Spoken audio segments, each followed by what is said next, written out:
Friends, NCERT और RPS की पुस्तकों का अध्ययन हम कर रहे थे और भूगोल विषय में हम मानव बस्ती ह्यूमन सेटलमेंट की चर्चा कर रहे थे। लास्ट हमने ग्रामीण अधिवासियों का जो प्रकार होता है, अलग अलग प्रकार की हमने चर्चा की थी और अब हम ग्रामीण अधिवासियों के प्रतिरूप की चर्चा करने जा रहे हैं कि कौन कौन से पैटर्न्स होते हैं जिसके माध्यम से ग्रामीण अधिवासियों को बसाया जाता है या ग्रामीण अधिवास बस जाते हैं।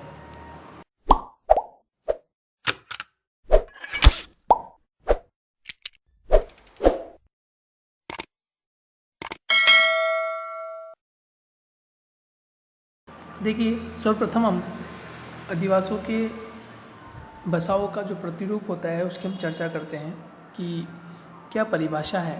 तो परिभाषा यदि हम देखें तो अधिवासियों के बसाव की आकृति के आधार पर किए गए विभाजन अधिवास के प्रतिरूप कहलाते हैं। तो यदि आपसे पूछें कि अधिवासियों का प्रतिरूप क्या है या अधिवास प्रतिरूप होते क्या है, तो अधिवासियों के बसाव की आकृति, बसाने की जो आकृति होती है, बसाव की जो आकृति होती है, वही अधिवासियों के प्रतिरूप कहलाते हैं।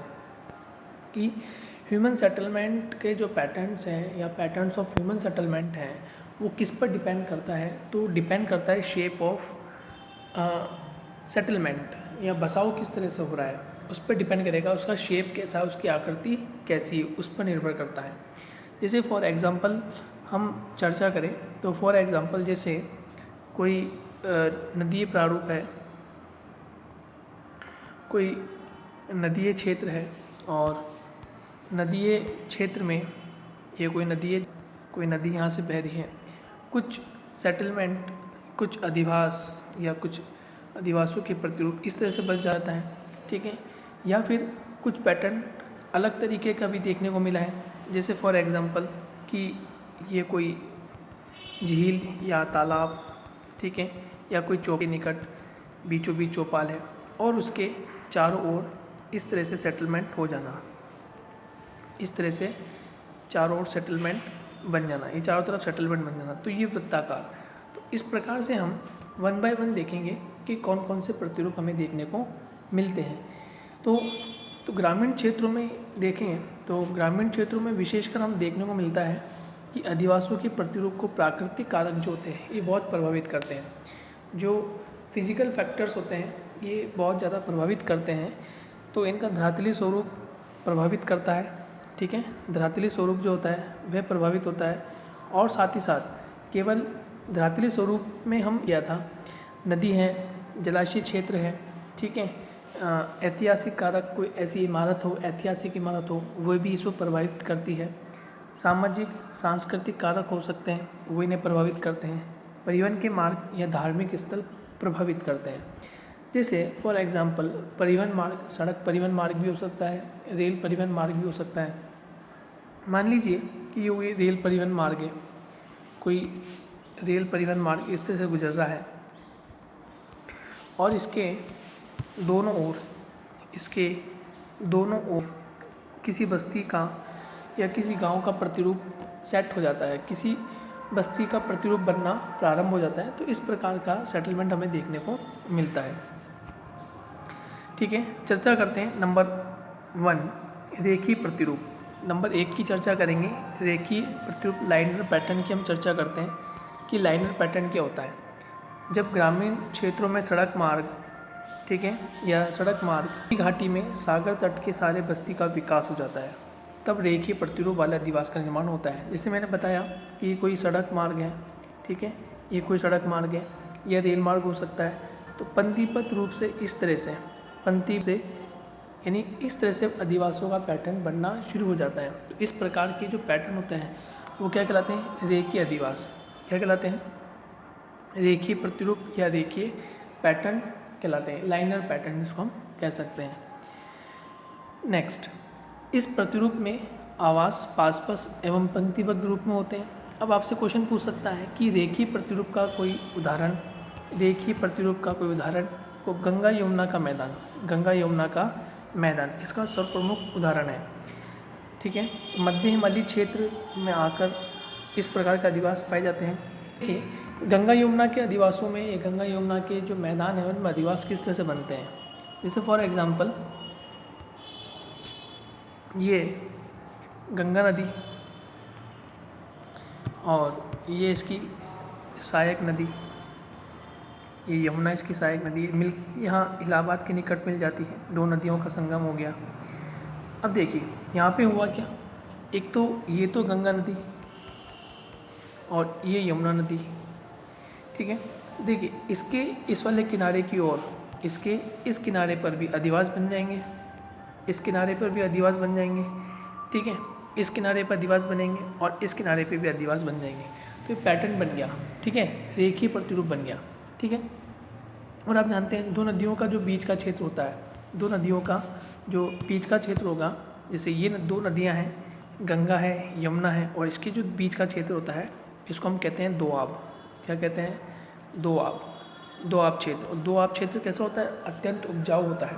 इसलिए इस मैदान में कृषिगत कार्य जो होते हैं वो अत्यधिक देखने को मिलते हैं। जहाँ कृषि कार्य अधिक होंगे इसका मतलब वहाँ जनसंख्या बसाव अधिक होगा। जहाँ जनसंख्या का बसाव अधिक होगा वहाँ सेटलमेंट या अधिवास जो है वो अधिक देखने को मिलेंगे।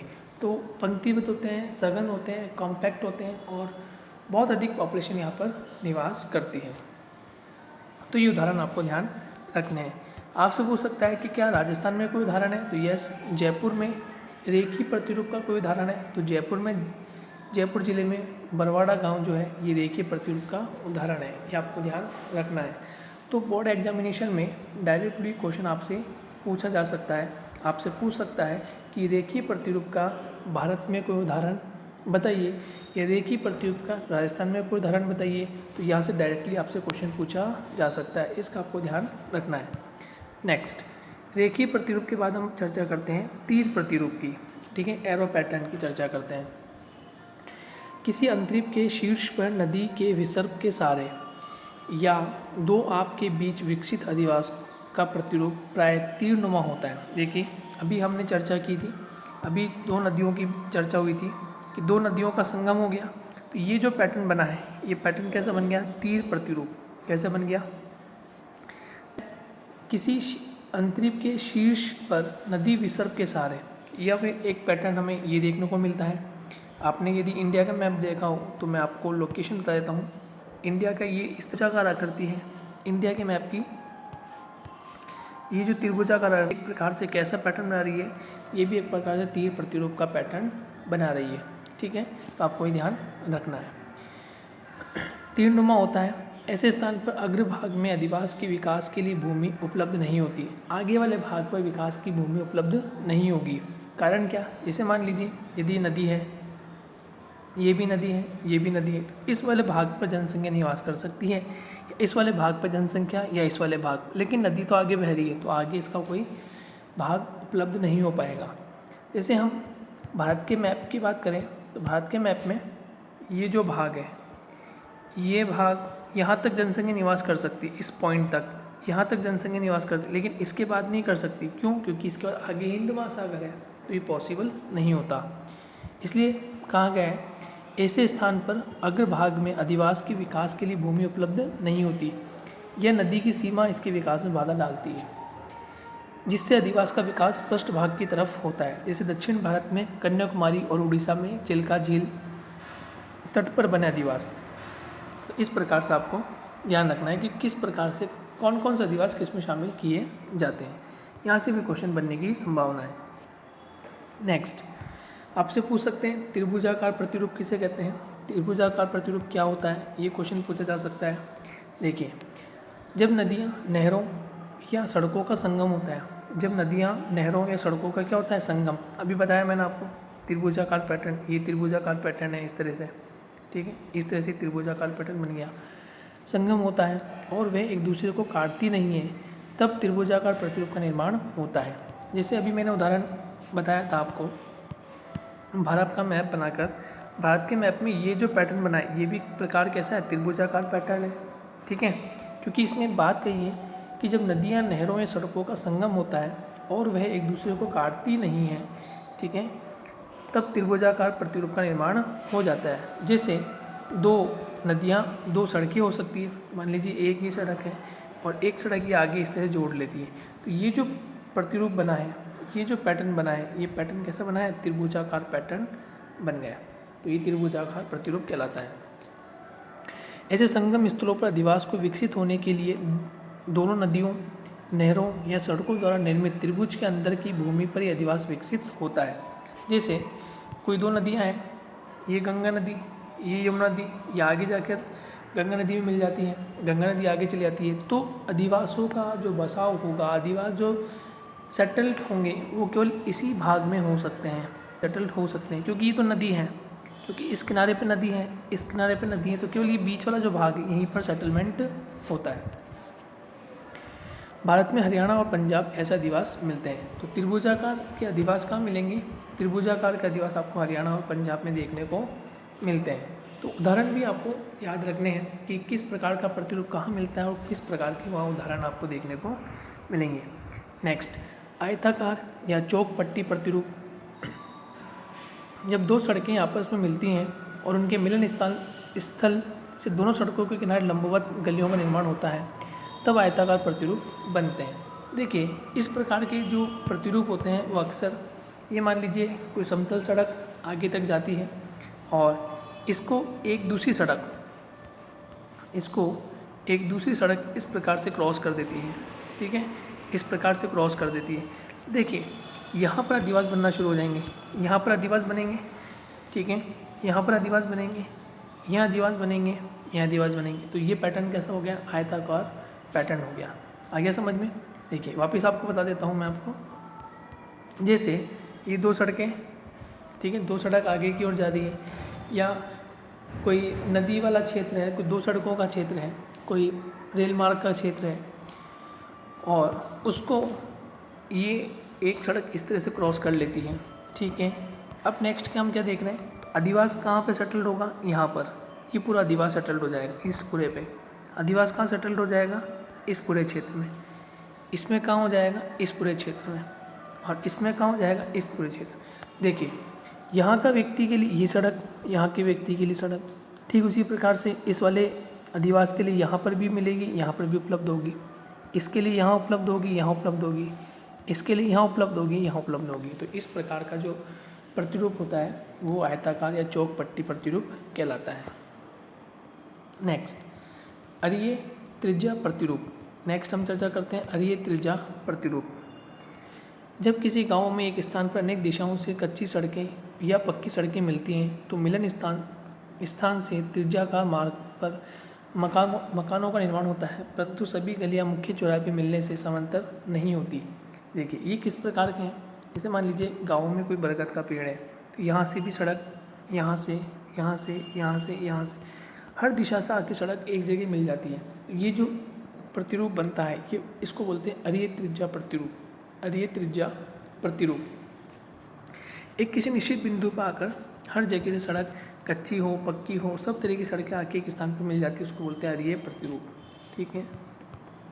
नेक्स्ट, विश्व में घनी उपजाऊ मैदानी भागों में ऐसे प्रतिरूप प्राय पाए जाते हैं। भारत में गंगा के ऊपरी मैदान और तमिलनाडु में इस प्रकार के जो प्रतिरूप है वो दृष्टिगोचर होते हैं, तो आपको ध्यान रखना है। नेक्स्ट, वृत्त प्राय किसी झील, तालाब, कुएं, झील, किले, धार्मिक स्थल या चौपाल के चारों ओर मकानों को बसने से बस्ती का आकार वृत्ताकार हो जाता है। जैसे मैंने आपको बताया कि कोई झील, कोई तालाब का इस तरह से प्रदेश है, ठीक है, कोई झील या तालाब है और उसके चारों ओर इस तरह से सेटलमेंट हो जाना, इस तरह से बस जाना, ये क्या कहलाता है? वृत्ताकार पैटर्न। या जैसे कोई किला हुआ, ठीक है, या कोई धार्मिक स्थल है, कोई मंदिर है, कोई मस्जिद है, ठीक है, मान लीजिए बसा हुआ है और उसके चारों ओर इस तरह से यहाँ पैटर्न बन जाता है, इसको बोलते हैं वृत्ताकार प्रतिरूप। तो ये भी आपको ध्यान रखना है। नेक्स्ट, तारा प्रकृति तारे जैसी प्रतीत होती है। देखिए, स्टार किस प्रकार का होता है? आपने देखा होगा स्टार किस प्रकार का होता है। स्टार ऐसे ही होता है, अरीय प्रतिरूप का ही एक बड़ा विकसित रूप है। इसमें क्या होता है कि अरीय प्रतिरूप में हमने क्या देखा, एक केंद्र बिंदु होता है और इस केंद्र बिंदु पर सड़कें इस तरह से आके मिल जाती हैं, देखिए, और ये बाहरी क्षेत्र में ये कह रहा है भारी क्षेत्र में सेटलमेंट हो जाता है, तो इस तरह सेटलमेंट बनना शुरू हो जाता है या ऐसे सेटलमेंट बनना शुरू हो जाता है। तो ठीक उसी प्रकार से तारे जैसा ये प्रतिरूप नज़र आता है। पंखा प्रतिरूप, जब किसी गांव में केंद्रीय स्थल के चारों ओर मकान बनते हैं और इसके बाद बस्ती का विकास सड़क के किनारे एक ही प्रतिरूप में होता है, पंखानुमा प्रतिरूप कहलाता है। नेक्स्ट, अनियमित प्रतिरूप, मानव द्वारा अपनी सुविधानुसार बिना किसी योजना के मकानों के निर्माण होने से आकार रहित, यानी किसी प्रकार का कोई सुनियोजित कोई आकार नहीं होता, बिना किसी आकार के, बिना किसी पैटर्न के मकान जहाँ कहीं जगह मिलती है, ग्रामीण बस्तियाँ जगह कहीं देखते हैं वहाँ वो मकान बना लेते हैं, बसा लेते हैं। इस प्रकार के जो प्रतिरूप होते हैं प्राय उन्हें अनियमित प्रतिरूप की संज्ञा दी जाती है। आपसे पूछ सकता है कि राजस्थान में ऐसा कौन सा जिला है जो अनियमित प्रतिरूप के लिए जाना जाता है, तो आपको ध्यान रखना राजस्थान का बारां जिला। ठीक है, राजस्थान में कौन सा जिला है, बारां जिला, जो कि अनियमित प्रतिरूप के लिए जाना जाता है। उससे पहले हमने एक प्रतिरूप पढ़ा था, उसका नाम था रेखीय प्रतिरूप। उसमें हमने पढ़ा जयपुर का एक बरवाड़ा गांव है जो रेखीय प्रतिरूप का उदाहरण है। ठीक है, तो आपको ये ध्यान रखना है। त्रिभुजाकार में हरियाणा और पंजाब के आदिवास इस तरह का आपको मिलेंगे, क्योंकि वहाँ नदीय क्षेत्र भी है, नहरों का क्षेत्र भी है, सड़कों का संगम भी वहाँ इस तरह से देखने को मिलता है। इस प्रकार वहाँ पर त्रिभुजाकार प्रतिरूप पैटर्न देखने को मिलता है। नेक्स्ट, सीढ़ीनुमा। ठीक है, इस प्रकार के गांव जिनमें मकान परस्पर सटे हुए परंतु दूर दूर होने दोनों ही रूपों में मिलते हैं। अब देखिए, आपसे पूछ सकता है भारत में इस तरह के मकान या इस तरह का अधिवास आपको कहाँ देखने को मिलेंगे, तो आपका सही आंसर क्या हो जाएगा, हिमालय क्षेत्र में।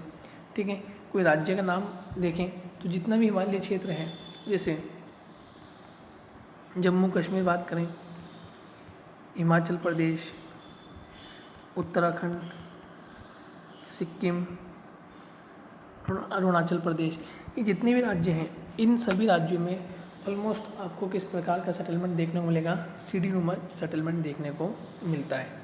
ठीक है, और वर्ल्ड में देखें तो हिमालय भारत में, ठीक है, विश्व एशिया की दृष्टि से देख लें तो ये हिमालय हो गया।